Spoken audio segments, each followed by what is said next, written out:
Okay, today we will start about functional units. So in previous two lectures we have seen architecture of TMS 320C67x and we have seen data paths for the same.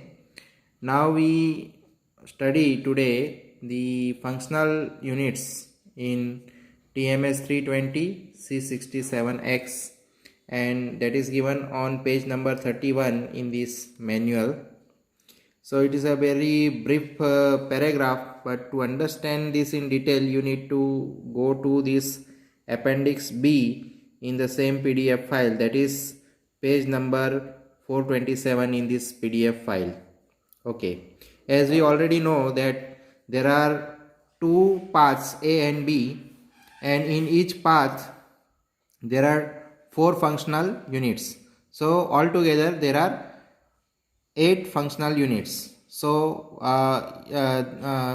there are 4 functional units in A and there are 4 functional units in B, and correspondingly they are identical to each other in both the paths. So D1 is identical to D2 in most of the cases, and similarly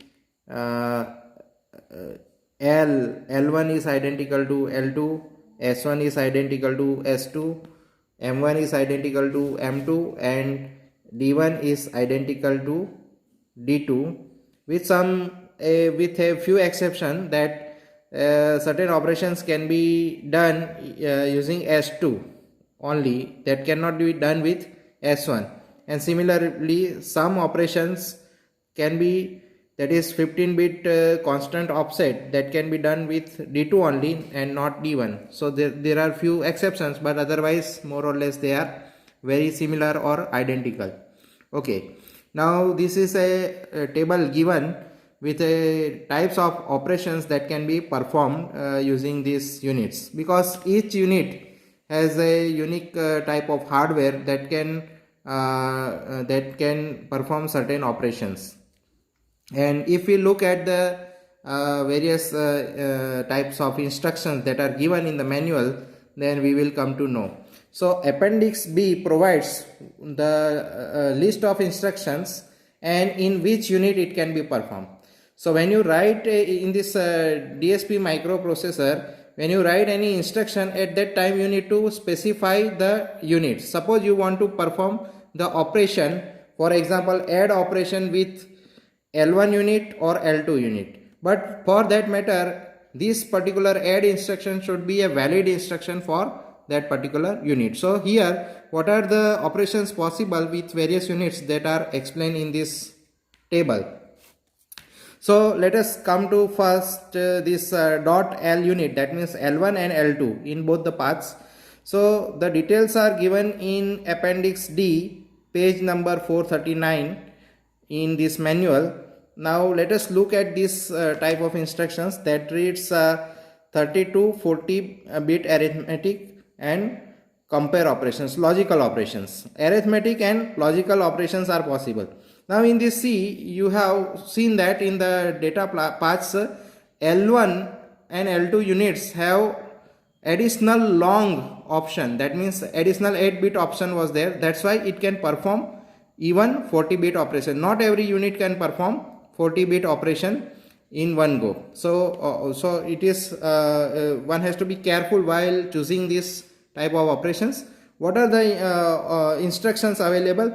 So all add type of instruction, subtract type of instruction, compare, or, not, XOR, and 0, these are all compare operations, logical operations are available. Apart from that there are special conversion operations, that are DP, double precision, to SP. SP means single precision. So double precision is 64-bit format and SP is 32-bit format. Then integer to DP, so that is again 32-bit or 40-bit if it is long, to DP, and this integer again integer to SP. So when it is long format, that means 40-bit format, then also it can be converted into either SP or DP. So that is the conversion operations that are very important over here.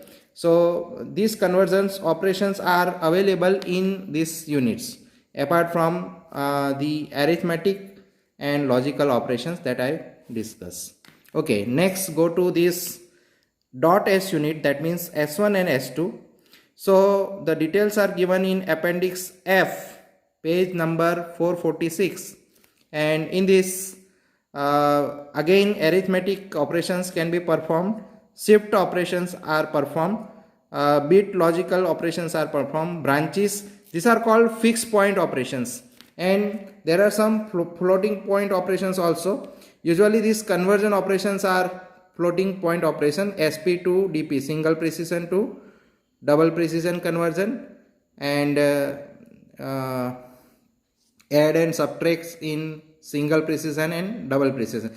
Basically single precision and double precision are floating point operations because they are represented by a fractional part and exponent part, or that fractional part you call it mantissa also, as sometimes I called in class also, so that you can refer to some IEEE standards that are given how to represent single precision and double precision. So these are the operation. Again as usual, add, compare, not, or, XOR 0, that means and add, subtract, these are arithmetic, add and subtract are arithmetic, and these are logical operations available. But what is the speciality? A special operation is are available over here, that are RCP, reciprocal, and RSQ, that means square root. So these are these two operations are very special. No other unit can perform this operation. Here these instructions can be executed. So while choosing this instruction, you have to select this unit only. Either you select S1 or you select S2. And this register transfer from control register file. So to access to control registers, you need to choose .S2 only, not even S1. So that is the speciality. So some exceptions are there. So that is about .S unit. Then coming to this .M unit, there are two types, M1 and M2 in file A and file B. The details are given in appendix E, page number 443, and this is very exclusive. Whether it is in fixed point or in floating point, it performs only one operation, that is MPY. So there are very many variants of MPY. So there are many instructions available to perform MPY. What is MPY? MPY is multiplying. So this unit is exclusively for multiplication only. It does not perform any other operation, and this multiplication operation can be performed only in this particular unit, and no other unit can perform this multiplication operation. So that's why it is very exclusive about this particular unit. 16 cross 16 bit multiply, 32 cross 32 bit multiply, that is called in fixed point of operation. And in floating point operation, again the multiply, mixed precision operations are also there for multiplication. So this is for multiplication. So that's why it is called .M unit, M1 and M2. Okay, then the fourth unit, that is the last one, that is D unit. There are two D units, D1 and D2. The details are given in appendix C on page number 434. Okay, it can perform various operations like add and subtract, that are arithmetic operations, and this 0, compare with 0 operation it can perform. But main task, or the task it performs, that is load and store task, is exclusive in this particular unit. No other unit can perform this task. So to access the memory, for loading the data from the memory and for storing the data in memory, you require this LD and ST type of instruction, and for that you have to use D1 or D2 only. And there are two types of loads and stores. One is coming with 5-bit constant offset, so that can be performed with both the units. but when it comes to 15-bit constant offset, then it can be performed only with D2 units. So that is the exception over here. And again, for floating point also load and store with 5-bit constant offset. So that is so main task. So this particular underlined operation load and store cannot be performed by any other unit. So that's why this unit is very important. It does not do much of the heavy arithmetic operations apart from add and subtract, but so you see, in comparison, every unit has its own importance.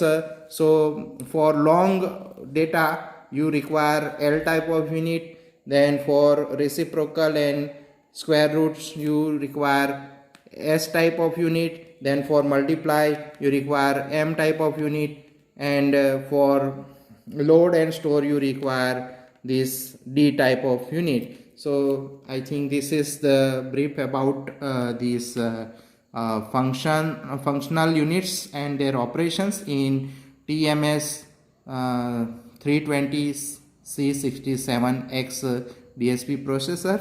And you go through the page numbers that I have given in this page. So I think you can read more from the manual. Okay, thank you very much.